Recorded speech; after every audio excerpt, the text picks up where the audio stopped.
dizendo que a gente resolveu conversar sobre um tema bastante atual, a partir do texto Se Não Tiver Pão, Coma Arte, da artista contemporânea alemã Rita Stereo, e a gente vai buscar uma reflexão sobre os meios de circulação da arte, tanto no mundo atual pandêmico, quanto num futuro pós-pandêmico, e qual o papel das redes de interação nesse contexto, né? Tanto hoje, né, quanto daqui a um tempo, né, nesse mundo pós-pandêmico. O roteiro de ateliês, ele foi idealizado por um grupo de artistas em abril de 2018, com o objetivo de mapear os ateliês de São Paulo e de forma colaborativa e independente. Então, por isso que a gente acha bastante interessante tratar desse tema numa plataforma como essa, né? O roteiro seria algo como uma tentativa de criar uma rede de interação, e é justamente essa questão da rede de interação que a gente vai tratar hoje, tendo como ponto de partida esse texto que eu mencionei agora no começo, Se Não Tiver Pão, Coma Arte, da artista Rita Stereo. Bom, eu estou esperando só as pessoas começarem a chegar e, principalmente, a Thaisa entrar nessa live. Eu vou só falar mais uma vez, a escolha do tema, ela está relacionada com a própria plataforma onde ela está acontecendo. Ela tem relação com essa ideia de tentativa de criação de formas alternativas de circulação da arte. Então, por isso que a gente acha bastante interessante tratar desse tema nessa plataforma. Thaisa,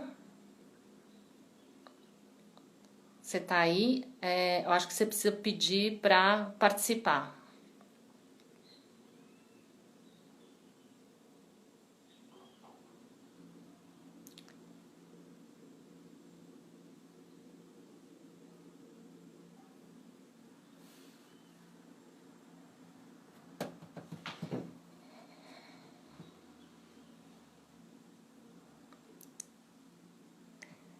Encontrou aí, Thaisa, como pedir para entrar?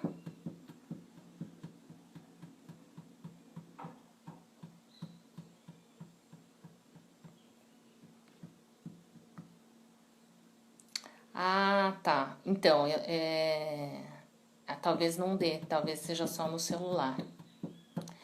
Bom, eu vou começar então apresentando o texto, enquanto a Thaisa eu recebo, porque eu tenho que receber aqui um pedido dela para entrar, para ela poder participar. Esse texto, a primeira vez que eu li foi em 2016, e eu sei que foi em outubro, quando ele foi publicado, e eu sei disso porque eu tinha postado esse texto no Facebook, então eu consegui encontrar. Pronto. Tá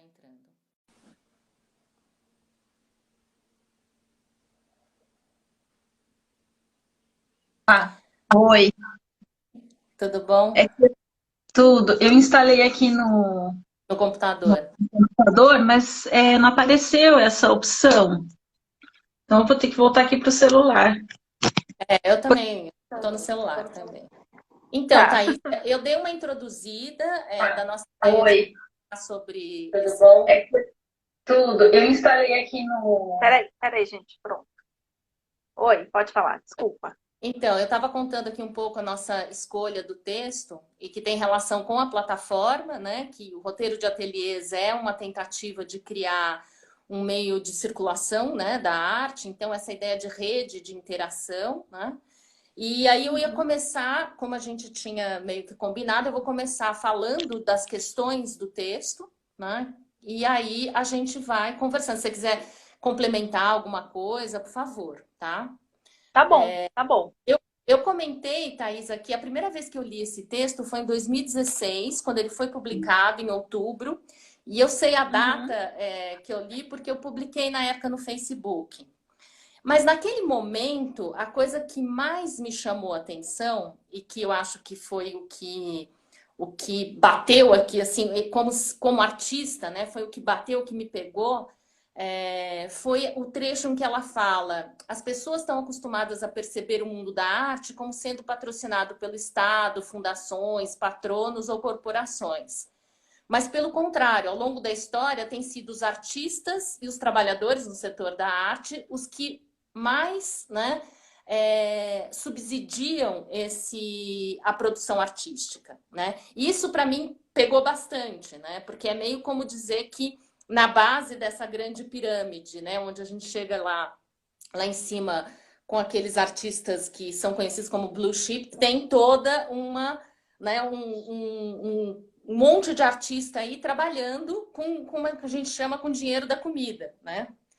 Então, na Aham. época, ainda a questão que está presente, né, no subtítulo do texto, que é o Derivativos do Fascismo, quer dizer, em 2016 aquilo ainda não tinha sentido na pele, né?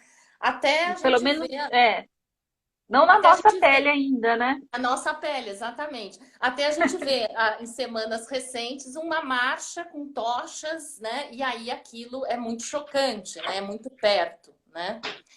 Uhum. Então, quer dizer, agora, 4 anos depois, essa escalada do fascismo é mais evidente do que nunca. E a rede de interação nesse momento de pandemia, então, mais ainda, né? Então, de repente, esse texto se tornou uma coisa muito interessante da gente pensar, né? E ver um pouco, né? Bom, e ela começa então esse texto com uma ideia de que a arte pode ser uma moeda alternativa, protegida da inflação e da desvalorização, né?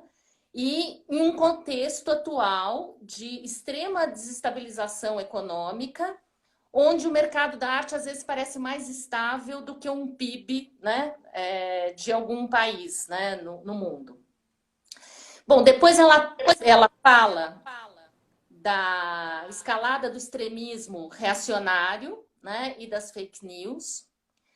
E ela fala, né, num mundo onde as instituições financeiras e entidades políticas podem se dissolver como purpurina, né?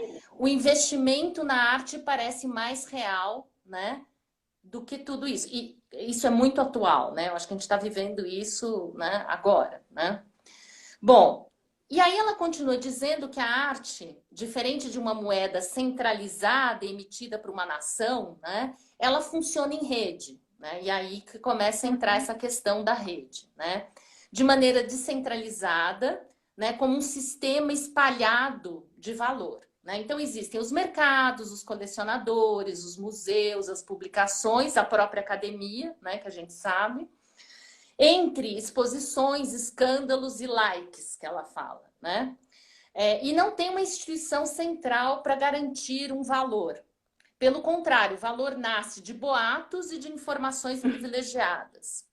Uhum. Bom, e ela vai dizer que no fim da linha disso tem a arte digital, por exemplo, que a maneira do Bitcoin, ela tenta administrar a condição de escassez digital ao limitar o ilimitável, né? Que é aquela coisa de vender vídeo, né? Que é informação, vender informação. 1001, como é que você transforma isso num commodity, né? Numa mercadoria? Uhum. Bom, ela também menciona uma verdade, né, que a economia da arte trabalha em paraísos fiscais, desvia dinheiro da economia, que gera empregos, educação e pesquisa, Gentrifica, que a gente sabe, né, que os artistas são os primeiros a chegar naqueles bairros que depois vão ser gentrificados, vão vir, né, especulação imobiliária e tudo mais. A Vila Madalena é um exemplo típico disso. E remunera mal, né? Subvaloriza e cria bolhas, tá? Daí ela vai falar, bom, mas no entanto, comparado com outras economias, é apenas a ponta do iceberg. Claro, ela reflete o contexto histórico que a gente vive. Bom, e aí ela continua dizendo que a arte contemporânea ela é acusada de ser uma atividade elitista, o que não deixa de ser verdade. E ela está em um momento em que tudo pode, ela usa esse termo, é um momento em que tudo pode, mas nada vai em lugar algum. Né? Então, quer dizer, aquela vale tudo, né? Que a gente já conhece muito bem. Ao mesmo tempo, ela diz que esse discurso anti-elitista é principalmente usado pelas elites conservadoras, que buscam não chamar atenção para o seu próprio privilégio econômico, ao lançar, por exemplo, estereótipos como arte degenerada. E aqui eu queria citar uma amiga que essa semana, a Luciana, uma amiga minha que é jornalista, ela me mostrou um post de uma pessoa no Twitter dizendo o seguinte: Frida Kahlo era feia, defendia o comunismo, uma ideologia feia. Pintava quadros tenebrosos, uma espécie de surrealismo com homenagem a Marx. Teve um relacionamento feio com Diego Rivera, entre parênteses, feio. Então, por que essa obsessão por Frida Kahlo? Quer dizer, é muito essa questão dessa elite conservadora, né, que não consegue entender isso, né? É uma direita autoritária, né, que, segundo o texto, né, vai dizer que essa direita autoritária não vai acabar com as feiras de arte VIP, né? Não vai tornar a arte mais relevante ou acessível, não vai combater os desvios de impostos ou o sistemático subemprego. E esse momento que a gente vive será mais do mesmo, só que pior, né? Que é como ela fala. Bom, ela também complementa dizendo que qualquer arte inconveniente vai ser lançada pela janela, né? Qualquer arte que não seja plana, gigantesca, que seja remotamente complexa ou desafiadora. Né? Ela também diz que as perspectivas intelectuais e históricas serão decepadas, né? E o público será trocado pelas métricas do Instagram. Além, né, de uma coisa que para nós também é bastante relevante, que a gente sente na pele, há o aumento de mestres homens, né, da figura masculina protagonista. Né? E ela vai perguntar, e agora? Né? E ela lança uma possibilidade hipotética que poderia ser uma estrutura, né, que essa estrutura de moeda alternativa da arte poderia ser repossuída para funcionar de uma maneira diferente. Então, ela vai perguntar o seguinte: quanto do valor dessa moeda alternativa, arte, perderia se seus aspectos mais corruptos fossem regularizados, reestruturados para beneficiar um número maior de membros nessa comunidade artística? Né? E ela vai dizer como é que a gente pode fazer isso também. E ela vai primeiro citar uma coisa que eu também falo para alunos, que é o preferiria não, né? Que é declinando as relações com os patrocinadores mais embaraçosos, como a indústria armamentista, por exemplo. Tentando cobrar taxas de revenda e de qualquer transação feita em paraísos fiscais. Algo bastante complexo também. Mas esperar que qualquer transformação aconteça só porque a infraestrutura tecnológica existe na internet, né, que a gente está vivendo aí, seria como esperar que a internet pode criar o socialismo. Né? E ela vai dizer, o Uber e a Amazon não são a Comuna de Paris. Né? Bom, qualquer tentativa menos unilateral, né, retiraria grande parte do capital do jogo, o que diminuiria a circulação consideravelmente, eliminando o papel da moeda alternativa da arte. Quer dizer, se a gente for tentar pelos meios, né, mais oficiais, isso não aconteceria, né? Porque os meios oficiais eles funcionam nessa prática. Então, ela acha que o primeiro passo, né, para um setor paralelo de arte seria organizar uma sustentabilidade, mesmo que parcial, eliminando bolhas de liquidez e limitando ao máximo o trabalho não remunerado, né? E ela vai dizer o que vai emergir é uma nova versão de autonomia, diferente da modernidade, pois não se trata mais de uma autonomia solitária ou isolada, né, que a gente sabe que era, nem de uma fantasia num progresso tecnológico, tá? Bom, então ela vai dizer que só pode então emergir do esforço consciente e da troca entre diversas entidades. É uma autonomia que funciona na base da circulação e da transformação. Aí ela pergunta, né, como é que a gente poderia fazer isso? Ela vai dizer: as pessoas estão acostumadas a perceber o mundo da arte como sendo patrocinado pelo Estado, que foi o que chamou a minha primeira atenção ali, né, em 2016, por fundações e corporações, mas pelo contrário, né, os atores são os próprios artistas. Então, meio que ela está devolvendo né, o protagonismo para nós, né? Colocar na mão de nós, né? Você, curadora, né? Todos nós, né? Bom, recusar pode ser o primeiro passo, né? Para se livrar da dependência das operações especulativas que indiretamente aumentam a violência autoritária. Aí ela vai dizer, por exemplo, usar o seu tempo para ajudar um colega ao invés de trabalhar de graça para uma fundação de um banco, né? Então vamos fazer uma rede mais, né, horizontal, né? Aí ela pergunta: é possível transformar a moeda arte em uma confluência artística? Substituir especulação por abundância? E ela vai dizer: o poder da arte de organizar o processo de valor, por muito tempo negligenciado e ocultado, está se tornando claro o suficiente para ser abordado de uma maneira mais realista. Ou seja, toda a transparência da tecnologia ajuda a entender os processos, né, os caminhos, a circulação.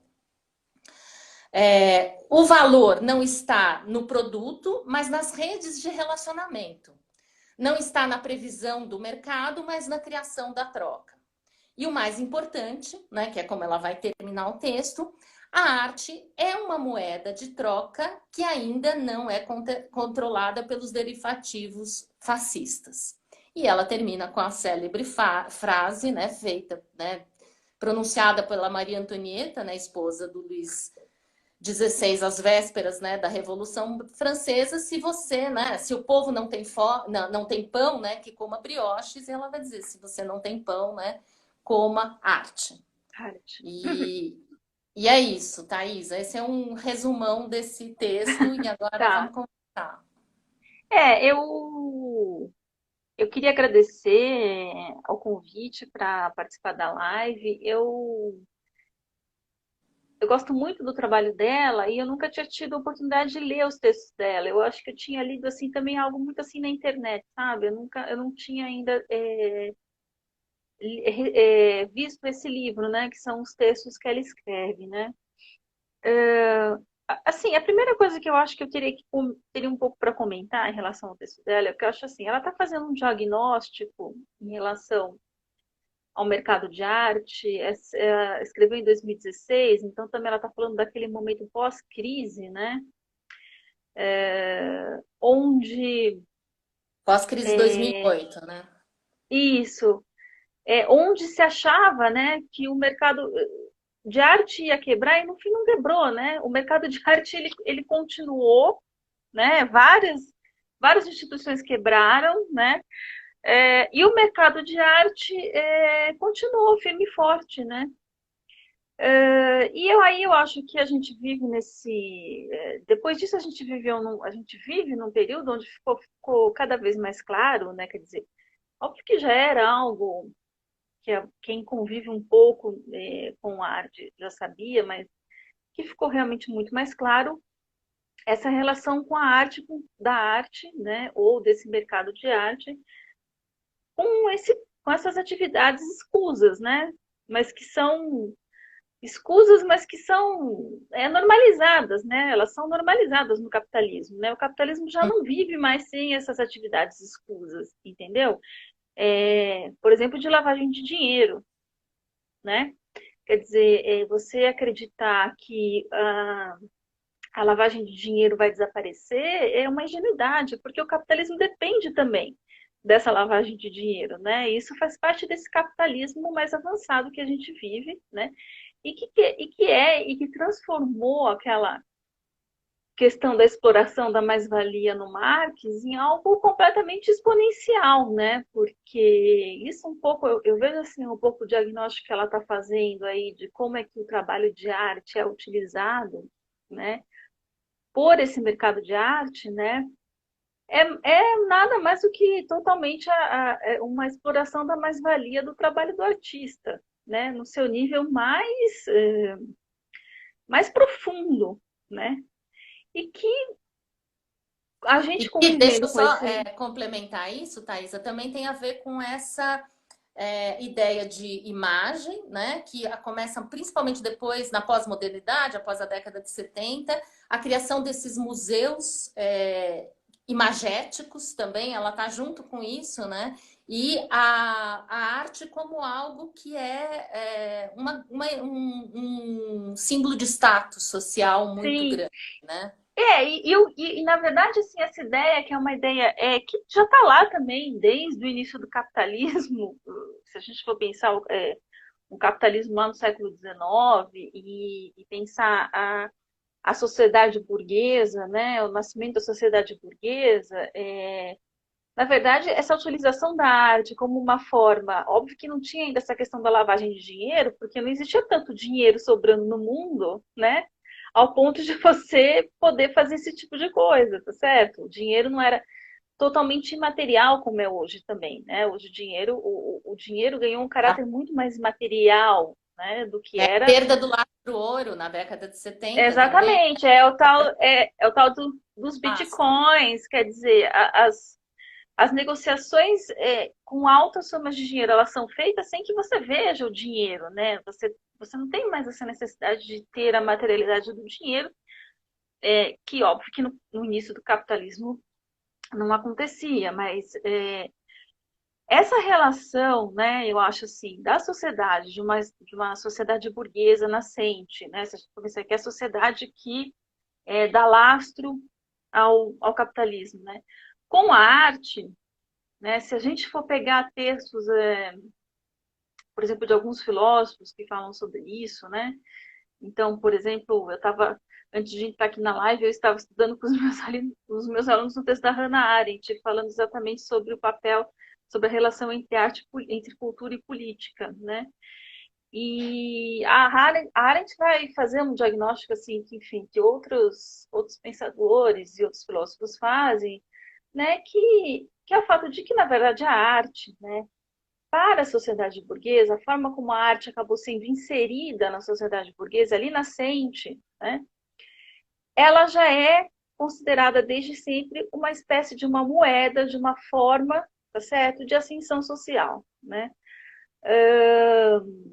Ou seja, essa sociedade, ela já tem lá desde o seu início, no final do 18, começo do 19, né, uma relação com a arte que passa por isso, que passa não necessariamente é o que a Arendt vai dizer, não, a arte ela é um valor de troca. E qual é a troca que você ganha colecionando arte, ou você comprando arte, ou você sendo uma pessoa culta, ou patrocinando um artista, né?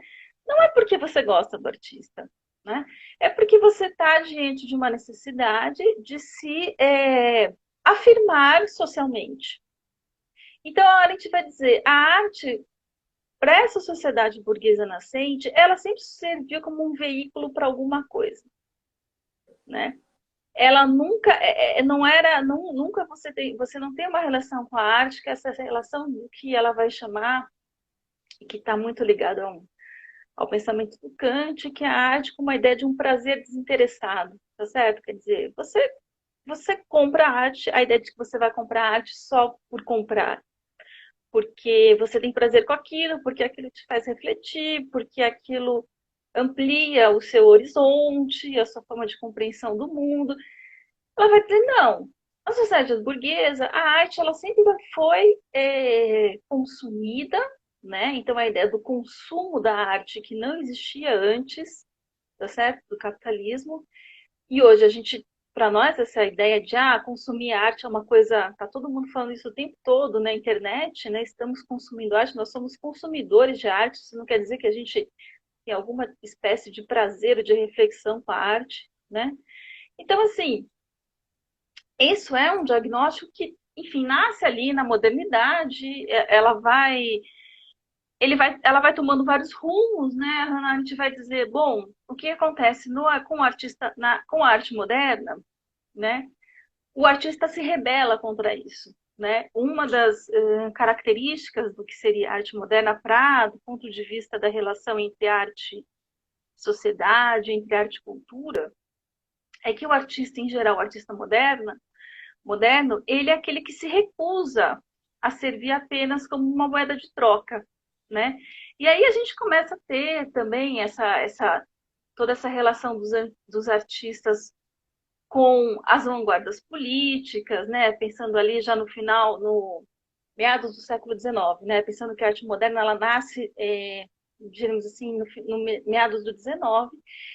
A Arendt vai dizer, ela nasce exatamente como uma forma de se rebelar contra a sociedade burguesa e contra essa domesticação, tá certo?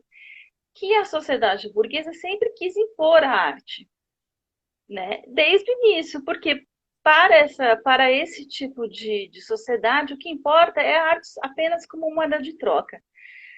A Arendt vai dizer, então, a grandeza toda da arte moderna é porque ela surge, né, nessa espécie de contraposição, e mas com o passar do tempo, né, e aí a Arendt está escrevendo esse texto já em 1950, então ela está escrevendo esse texto já pensando no pós-regime totalitário, então é interessante a gente pensar como a gente está tão próximo também desse momento totalitário aí, do pós-totalitário, né, dos anos 50, como que A é história se impressionante repete, como né?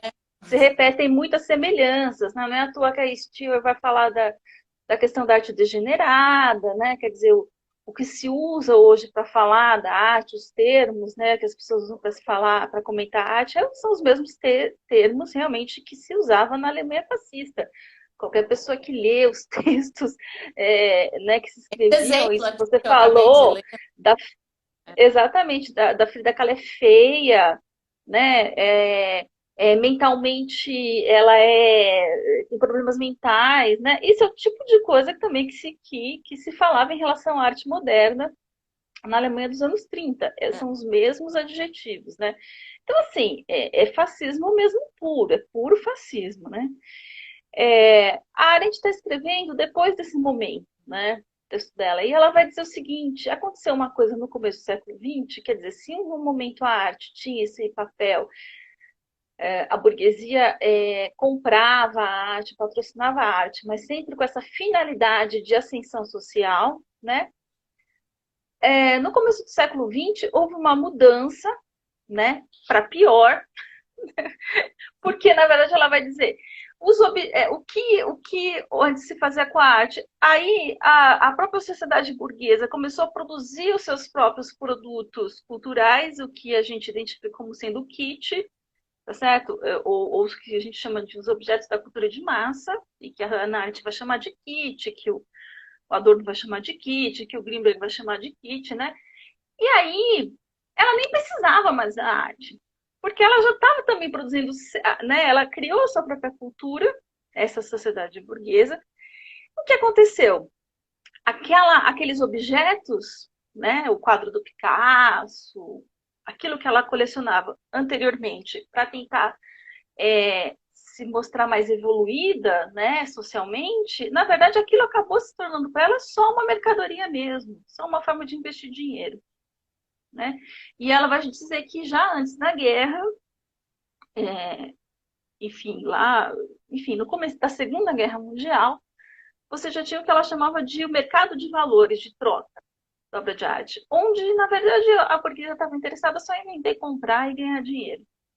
Então, de certa maneira, o que acontece hoje é, eu acho que assim, é o que está desde a origem, né? É uma questão que está desde a origem da forma como a arte foi, digamos assim, capitalizada e normatizada e institucionalizada, né?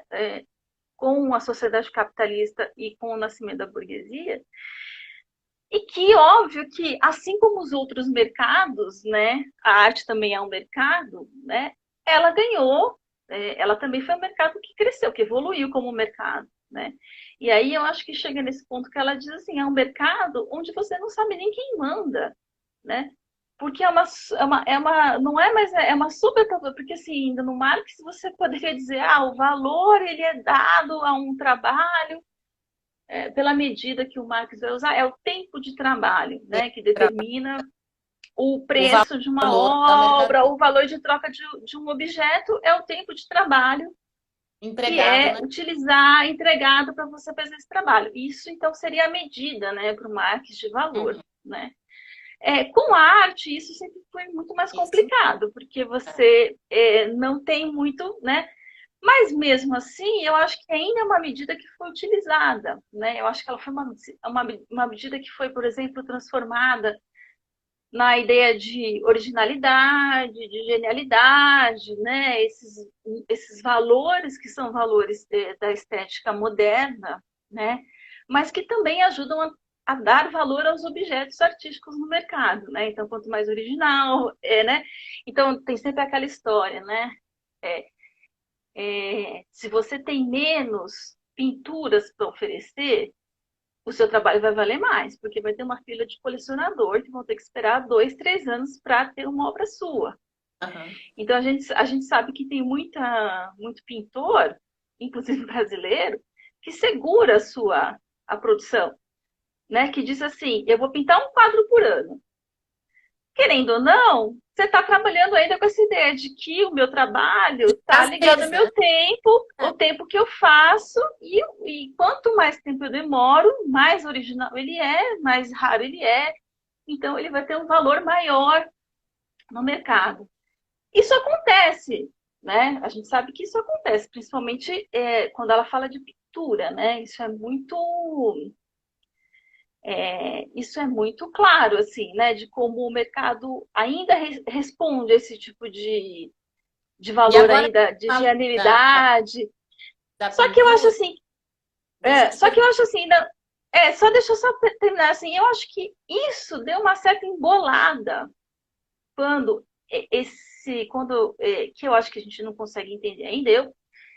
Eu não consigo entender, porque eu também nem sou economista para tentar destrinchar o que seria o sistema econômico do mercado de arte, entende? Que eu acho que é um pouco um pouco isso que ela descreve no começo do texto. É uma grande confusão, né? É um valor que surge muito mais de uma ideia de um network do que de um valor intrínseco, né? A um pensamento tal. Quer dizer, Ou você uma já nem sabe crítica, mais né? da onde vem o valor. Né? Ou uma Você nem crítica. sabe, vai. É. É muito mais Exatamente, porque é um algo. valor.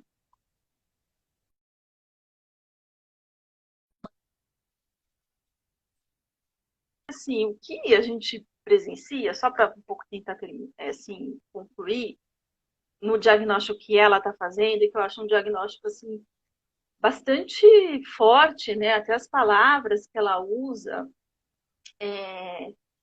para falar e para descrever, assim, ela é super irônica, né? Então, o texto assim é bem seco, né? E ela é super realista, e você percebe que ela é uma artista que vive isso um pouco por dentro também, né? Porque ela está dentro desse super sistema de arte, né? Tá, Porque ela é total. uma Totalmente, porque ela é uma artista que, né, foi representante da Bienal da Alemanha em Veneza, do pavilhão. Então, assim, ela não é uma artista que está à margem, ela é uma artista que está dentro do negócio, né? Então, o que eu acho que ela está mostrando, e que eu acho que isso a gente sente mesmo, é um esgotamento, né, desse sistema, sabe? Esse sistema sempre foi assim, mas agora eu acho que ele chegou num nível, né, de confusão em termos do que é arte, do que não é arte, como é que você dá valor, quem é arte. Que assim, chegou num nível de confusão, de esgotamento, que a impressão que eu tenho um pouco do texto é a seguinte: ou a gente muda, né? E eu acho que ela coloca assim, essa mudança ela vai ter que ser uma mudança consciente, porque não vai acontecer Por livre e espontânea vontade. o livre espontâneo do mercado ou dessas figuras, né, que são as figuras que dão as cartas no mercado, né? E que estão se beneficiando disso também, então não vai surgir daí, né? Agora, o que eu acho muito interessante é que ela, assim, ela mostra muito claramente, na verdade, que quem sai mais perdendo, né? Quem sai perdendo com esse sistema é o artista, né? É. Aquele que deveria, na verdade, né, ser diríamos assim, o centro desse sistema, né, no sentido de que é dele que está saindo todo o valor, né, do trabalho do artista, né? Ela está dizendo, olha, do jeito que a coisa tá, do jeito como ela tá, a coisa que menos importa aí é o artista, É. né? E eu Tanto acho é que que um me pouco parece que esse texto ela escreveu uma reação dela em relação a um colecionador que comprou a obra dela e colocou, estocou, né? Nem tirou da caixa e já guardou num depósito, né? E parece que foi isso que detonou a ideia de escrever esse texto, né? e aí ele ia esperar um ano e ia revender, né? Que a gente sabe que é isso que acontece com muitos.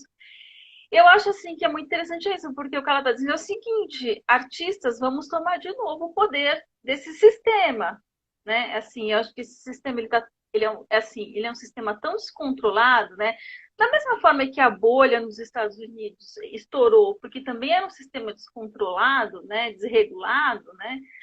Eu acho que ela está um pouco chamando assim, né? E até eu acho assim no papel, chamando para os artistas, tá certo? Um pouco essa tarefa de, bom, se esse sistema é totalmente desregulado e só quem está perdendo são os artistas, quem menos ganha com esse sistema são os artistas, né?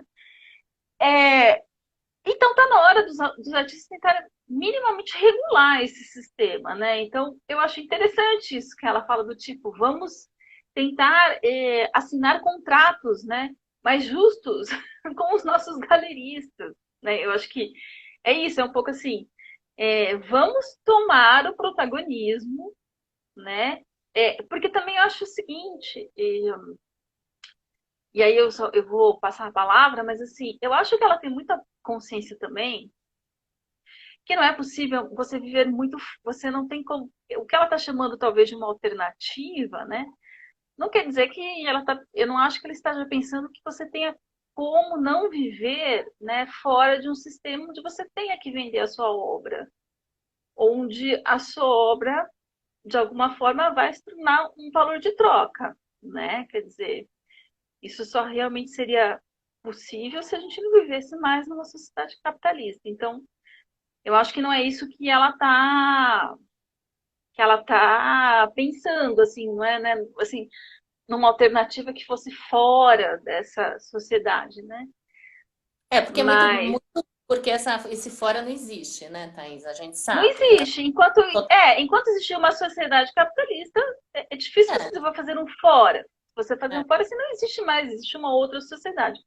Então, acho que isso ela sabe, assim, então acho que o que é interessante é ela dizer, mas tem como a gente refazer esse sistema, né? eu acho que ela fala, nem que seja parcialmente, eu acho que tem um momento que ela fala, nem que seja algo como parcialmente, né? Em coisas básicas, né? Por exemplo, essa ideia realmente que é uma coisa assim, que eu acho realmente muito. Eu não entendo de leis de mercado, né? Eu acho também que cada estado, cada país tem uma espécie de regulamentação. Eu sei que aqui no Brasil é muito desregulamentado, né? Essa questão de venda de obra de arte. Mas quando ela diz que o artista deveria pelo menos receber um valor quando a obra dele fosse revendida, né? É. Gente, isso é tão óbvio, É, É tão óbvio isso assim, que não dá para entender porque isso não acontece ainda, é. né? Assim, como é que um artista que tem um trabalho que vendeu quando tinha 25 anos, 30 anos, né? E que não valia aquilo, mesmo porque o mercado de arte não tinha tanto dinheiro, não, né? E aí, depois, quando ele faz 50, 55 anos, a obra dele, que foi comprada por nada, é revendida num preço absurdo e ele não recebe nada. Então, e Então, é assim, justamente o que ela traz é que a tecnologia permite esse rastreamento hoje, né? É muito a transparência nesse mundo que a gente vive é muito mais possível. Então, é possível agora você buscar isso de uma maneira, né, mais clara, porque é mais real isso, né? Você conseguir encontrar o percurso dessa obra, né? O número de vezes que ela é, foi comprada e vendida.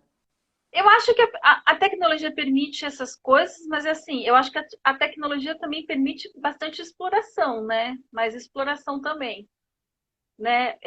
Porque, enfim, Veja não, o Uber e a Amazon, né? É o que ela dá um exemplo. então assim, não necessariamente assim a sua obra, uma pessoa vende a sua obra, pode ser que ela nem venda num leilão, né? Que ela venda para outra pessoa privada e você nem fica sabendo, né? Então, assim, eu acho que E às vezes em dinheiro vivo, né? E sem ninguém se sim, questionar a respeito da origem. Como assim a pessoa vem aqui com esse é, bolo de dinheiro aí? e sem você ter que declarar nada, né? Porque é o que ela fala num certo momento, né? Quer dizer, você tem às vezes essas grandes negociações, somas enormes de dinheiro, que, não, que do ponto de vista social, como elas não são tributadas, como você né, é lavagem de dinheiro, não está tributado, não reverte nada para a sociedade, né? E isso é algo aí que um ponto do texto dela que eu acho bem interessante assim, é que esse tipo de acusação que se faz à arte, né, ela está começando a se voltar um pouco contra a arte, tá certo? Então quando a gente e aí ela vai falar esses discursos nacionalistas, né, e a gente está vivendo isso hoje de uma maneira muito clara, né? Quando sabe, esses discursos moralistas que a gente vive de direita, nacionalistas, e que vão dizer, ah, o artista é aquele artista colecionador, todo mundo que se metido com a arte, é aquele que faz a lavagem de dinheiro, que pega esse dinheiro e esse dinheiro não né, ele não vai revertir para a sociedade. Então, assim, essa coisa de achar que artista é bandido, né, assim, esse tipo de ideologia, né, que está se popularizando muito, eu acho, em relação ao mundo da arte, né? Que é um pouco o reverso daquilo, né? Antigamente o mundo da arte era visto como esse lugar especial, né? Perfeito, eticamente perfeito. Agora, quando muitos desses escândalos, esse monte de lavagem de dinheiro que a gente vê, tanta gente que roubou dinheiro de corrupção, né, que a gente sabe que vai comprar obra de arte com dinheiro roubado de corrupção, você está invertendo, né? Você inverte, você diz, ah, todo mundo que está nesse mercado é tudo bandido. E os artistas, como se os artistas também tivessem envolvidos com esse tipo de. Então, assim, eu acho que a gente não pode ignorar que isso é um discurso que crescente na sociedade, que tem um apelo, né? Eu queria E que a fazer arte. duas considerações aqui, que a Adriana, ela mandou uma coisa, falou assim, também falta os artistas se oposicionarem a essas questões, que é o que a gente diz também desse dizer não, né? Dizer não. Preferiria não, né? Ah, vamos participar disso, não, preferiria não. E também lembrei, Thaisa, você me mandou um link de um vídeo para o Nathalie, esqueci o sobrenome dela. Reich, Reich, Eu assisti o que ela vídeo é dela, incrível. é muito bacana, eu adorei. Ela E é uma aí socióloga da arte, ela é isso, ótima. ela fala num certo momento que também existe essa parcela da pós-modernidade, que é esse momento contemporâneo que a gente vive, que trabalha nesses valores espetaculares, né? Tanto as obras são espetaculares, os valores também, mas que também existe toda uma outra parte que não é vista, né? Que ela fala que tem muito artista que acha também que participar disso não, né, não compactua com isso, mas que isso não aparece, né? Que isso fica eclipsado por esses grandes valores, essas obras, né? Espetaculares, e ela sinaliza a exposição Sensation, né? Dessa geração, né? Da exposição Sensation como um momento em que a arte começa a virar extremamente espetacular e de fácil, né, facilmente inteligível assim pelo grande público, né? Uhum. Então, e aí agora a gente está meio que num momento, óbvio que quando você entra num momento de recessão e de uma desigualdade social que é crescente, é óbvio que vai ter uma parcela da sociedade, tá certo? Que vai olhar para isso e vai fazer uma acusação contra isso, dizendo Isso, que exatamente. bom, se arte é isso, nossa, quanto é que você, o artista, gastou para fazer? Não, porque assim, racionalmente pensando, são somas realmente impressionantes, Então, tá certo? São somas muito grandes. Se a gente pensa no tamanho da desigualdade do mundo, da desigualdade social, a gente começa a pensar às vezes, né, no quanto determinados artistas gastam para ver determinado projeto, assim, você realmente fica se perguntando onde a gente vai parar, né?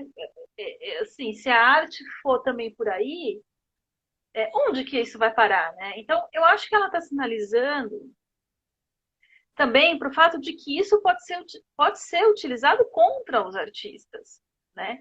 Numa sociedade que está se encaminhando para um pensamento de extrema direita, né? É muito fácil acusarem a arte por aí, perseguirem a arte pelo fato de que a arte é o local da lavagem de dinheiro, né? O local desse luxo excessivo, né? Que acabou virando essa associação muito grande da arte com a sociedade do 1% da população mundial, né, que participa do mercado de luxo, e a arte começou a fazer, principalmente acho que as artes visuais, isso é mais forte, né? As artes visuais começaram a fazer, ela é totalmente parte dessa sociedade de luxo, né? Agora, e isso vai colocando a arte realmente num lugar muito mais, cada vez mais fora, né? Fora do que seria o real, o mundo comum, e o que ela mostra é isso. Na verdade, se a gente entrar, ela vai dizer, se a gente entra agora num regime ditatorial, se os fascistas começam a tomar o poder, né? A Os tendência é pior. artistas, a tendência é piorar, não vai melhorar, né? Porque aí vai vir esse tipo de ataque sobre a arte, né? E essa associação da arte com corrupção, essa associação da arte. Então, assim, eu acho que ela é muito precisa, assim, no diagnóstico que ela faz, né? Porque eu acho que ela coloca também um pouco do perigo, né? Que, que, que a gente corre um pouco. A gente, eu digo também, não, porque não são só os artistas, né? Eu acho que os curadores fizeram parte de todo esse circuito Sim. de espetacularização da arte, né? Os curadores foram fundamentais para que isso acontecesse também, né? Eu acho que até muito mais do que a crítica de arte, que quase já não existe mais, né? Uhum. Mas a curadoria, né? E os marchands, né? E um pouco acho que ela está dizendo assim, olha, vocês vão ser engolidos também pelo fascismo, né? E aí eles usando esse tipo de argumento contra vocês, né? Então, eu acho assim que o texto dela é um pouco texto assim, né? Ou a gente para isso, ou a gente tenta construir, né? Fazer algo que seja diferente, Né? Uma né? rede, né, de circulação diferente, alternativa. Diferente, alternativa, onde determinados talvez valores éticos, sabe, comecem de novo a fazer algum sentido, como isso do tipo, não vou trabalhar de graça para uma instituição, para um banco, vou dar o meu tempo de trabalho para ajudar um artista em vez de trabalhar. Agora, sei, assim, tem um lado disso tudo que é um pouco utópico também, né? Porque Também. eu fico A Thaís, pensando. ela está perguntando aqui qual é o papel do roteiro de ateliês nisso, né? E no começo eu falei que o roteiro de ateliês é justamente uma tentativa de criar uma rede entre artistas independente e colaborativa, né? Mas o que você está falando agora é utópico e bastante difícil, né? A gente teve conquistas, mas quer dizer, é uma coisa, é um trabalho muito de base, né? E raro, né? E raro, porque a maioria das É, pessoas. eu acho Diga. assim que a gente tem sempre aquela questão que é o seguinte, né? A gente realmente tem que tentar furar essa bolha, né? Eu acho assim, essa bolha de circulação da arte é um público muito restrito, né? Super, super restrito e super, super elitista, quer dizer, isso porque, assim, no Brasil, se a gente for pensar, nem tanto, como a gente comentou antes, né? No Brasil, nem tanto dinheiro assim. As somas ainda não são tão altas, né? Como se você é artista em Londres, se você está em Nova York, né? Que o sistema é muito maior, né? É como O você falou, mercado né, de Camila? arte Tem 10 é. colecionadores, você falou, tem 10 Aqui no colecionadores. Brasil a gente tem 10 colecionadores que você conta na mão, que são realmente esse 1% da população, né? Mas assim, então, assim, eu acho assim que, mas de uma forma ou de outra, é óbvio que é uma coisa que ela fala no texto, que eu tendo a concordar, que o público de arte, principalmente de artes visuais, né, é muito elitista, né? É um público muito elitista. Num país como o Brasil, então, que a gente tem problemas de educação básica, nossa, né? A gente sabe o quanto é elitista, a gente sabe o quanto com pouca gente a gente conversa, né? Então, assim, eu acho que Quem é isso é uma fora coisa dessa que, ó, bolha artística que a gente vive, não, assim, não entende tem, nada do que está acontecendo, exatamente. A gente não consegue, a gente não tem, a gente não consegue travar um diálogo, assim, né? um diálogo do artista com a sociedade mais ampla, né? Então, assim, eu acho que a gente tem que ficar atento a isso. Eu sempre achei que a gente teria que tentar furar essa bolha, né? Porque, assim, é um pouco isso, assim, você não precisa, essa ideia de que você precisa ser um milionário para poder Comprar gostar de arte. uma obra, para comprar, e às vezes até para acessar mesmo, sabe? Para ir no museu ver, como se não fosse possível, né? Só se você tivesse uma super educação que seria capaz de você ir no museu ou numa exposição, numa galeria. Imagina, entrar numa galeria na Vila Madalena, né? Quantas pessoas comuns fazem isso? Estão passando ali na Fradique e entram na galeria. Não, Não, não é uma coisa é assustador para as pessoas, né? É muito intimidador, né? exatamente, é intimidador. Então, assim, eu acho que tem esse lado, né? Que é um lado de formiguinha mesmo, que é importante a ser feito, que é tentar furar essa bolha, né? Assim, ir para outros lugares, né? A gente sabe, que a gente tem experiências muito legais no Brasil, né? Em São Paulo. Bom, tem lá no Rio também, com certeza tem. Quer dizer, eu não acho que isso seja tão impossível, sabe? Quer dizer, você tem lá a Mônica Nador, você tem agora esse pessoal que está fazendo um ateliê lá na zona leste de São Paulo, no extremo leste de São Paulo, né? Então, assim, eu acho que furar essa bolha é uma das coisas importantes a se fazer para tentar acabar também com esse tipo de visão que se tem sobre a arte, né? E eu acho que quanto mais artistas que são, porque a gente, assim, artistas que não vieram exatamente, que não tem esse perfil, né, do branco, classe média, que é o nosso perfil, né? Mas se você começa a tentar também incluir outras pessoas, mas também outros artistas dentro desse circuito, né? Eu acho que esse circuito naturalmente também tende a mudar, né? Mas é um pouco o que ela fala, né? Porque ela nem fala da questão da representatividade aqui, né, no Não. texto. Ela só falou aquilo dos artistas brancos, homens, que são os que valem mais. Até hoje valem também. No Brasil, a gente sabe que tem muito, apesar de ter um monte de mulher produzindo trabalhos incríveis, né? E que a arte brasileira é super rica nesse sentido. Os homens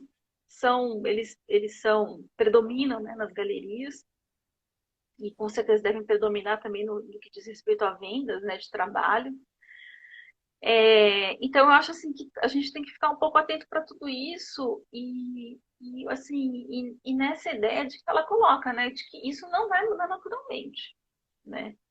Isso é uma luta, porque para determinada parte do mercado e determinada parte de artistas, tá tudo bem, tá certo? Eu É, fico pensando, né? Você acha que o Jeff Koons quer mudar alguma coisa? Não. imagina, claro. Será que o Jeff Koons quer mudar alguma coisa? Não. Entendeu? Um Damon Hirst? Também não. São temas espetaculares, são temas de fácil compreensão do grande público, né, que tem grandes filas nos museus, né? Então é um sistema que não É. interessa para esses envolvidos, né? Não, e aí essa coisa que a Nathalie fala, né? Que é isso, o Young British Artists, que lá os que fizeram a exposição que entre eles estava o Damon Hirst, né? Ela foi patrocinada por esse cara, que é esse cara da mídia, né? Do inglesa, que é um dos patrocinadores da Tate também. E eles sabiam desde o início que o cara era um publicitário, que o que ele É, queria fazer era também fazer capitalizar aquilo para ele, como exatamente. publicitário, né? Que é o SAT, né? Ele tinha galeria, É, ele era que agora publicitário. e depois resolveu virar e fazer a própria galeria, né? E aí É, depois brigaram, alguns artistas brigaram com ele, como o Damon Hirst parece que rompeu com ele.